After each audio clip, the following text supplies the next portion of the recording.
Hello, Tech here from techo.com. Welcome back. In some of my earlier blog posts, I've discussed my secret sauce formula for writing your own business plan. If you haven't seen those articles, you should go over to techo.com and search for business planning or business plans. Look for the articles where I give you my 5-step process to write your own business plan. But one thing I haven't talked much about, and people have asked me about it, is what actually goes into your business plan once you've written it. So let's go through the contents of your finished business plan. But before we start, a word of caution. Writing a business plan is a logical process of thinking.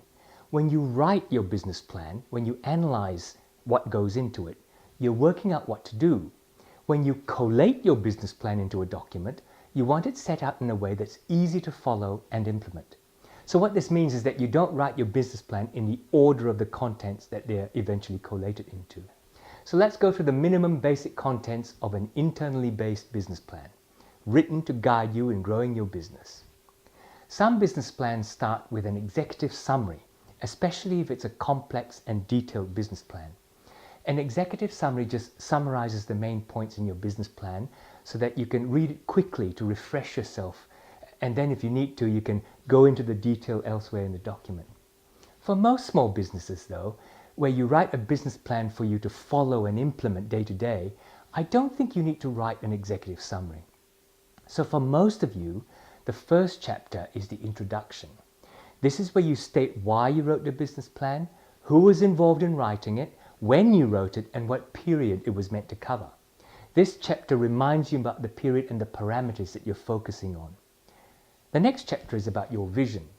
This is where you express your ultimate vision of success in a few short sentences and then describe in some detail what the picture of success actually means on a future day-to-day basis.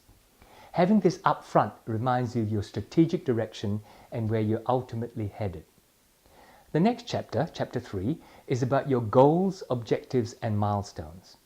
In this chapter, you list the goals you've decided on, organizing them into short-term, medium-term, and long-term blocks.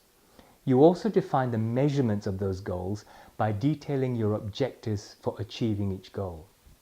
For medium and long-term goals and objectives, it's also useful to describe the milestones within those longer time frames so that you have something you can aim for and measure against. The value of this chapter, straight after describing your vision, is that it quantifies what you want to do in order to get to your vision. Then chapter 4 is the chapter on your strategies. This is the list of what projects and activities you're going to do in order to attain your goals. This chapter sets out what is basically your focused to-do list. Then chapter 5 is about your budgets. Your strategies have a cost that you need to budget for, and they will produce an outcome of some increased income. So your budgets forecast what the financial effects of your strategies are likely to be. You may need some help to prepare the budgets, but don't be tempted to leave them out. If you need to, ask your accountant to help you prepare the budgets, but tell them that they should be based on your activities that you've planned for. Chapter 6 is where you set out your accountability procedures. It's about monitoring and evaluation. In the business planning process, you will have established some accountability processes. This is where the rubber hits the road. So you are almost forced into implementing the plan because of the processes that you've started. In this chapter, you include what you will do and when to monitor progress. These include regular scheduled review dates and the types of measurements that you will review. Now, you also need to understand that your plan is not set in stone. While your strategic direction, your vision, is mostly fixed, how you move toward it can depend on outside factors. Once you understand that, part of monitoring and evaluation is about asking yourself if what you're doing is working.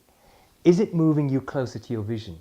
If it's not, you need to think about why it isn't and change your approach by making amendments to your plan. That's it. Those are the basic minimum chapters of your business plan. They're collated in such a way as to remind yourself of what you're working for, then what you have to do to get there. A lot of things you do during the business planning process are just not included. For example, you'll almost certainly have gone through a detailed SWOT analysis, right? Strengths, weaknesses, opportunities, and threats. This is not included in your final document because the analysis helped you in developing your strategies and in themselves is not about part of what you aim to do. But if you do want to remind yourself of them, you can include them in the appendices, basically all your working thoughts that help you to choose your goals and design your strategies. So there you have it. My free ebook, How to Plan the Best Future for Your Business, explains the whole business planning process and how your detailed considerations get recorded into your business plan document. You can get the free ebook by clicking on the link or following this one here. Make sure you download it and go through all the information about what a business plan can do for your business and how to write one for yourself. Enjoy it, and I'll see you next week. Oh, hey, as usual, make sure you leave a comment in the blog and I'll make sure to reply to your queries or pick up your suggestions for another blog topic. I'll see you soon.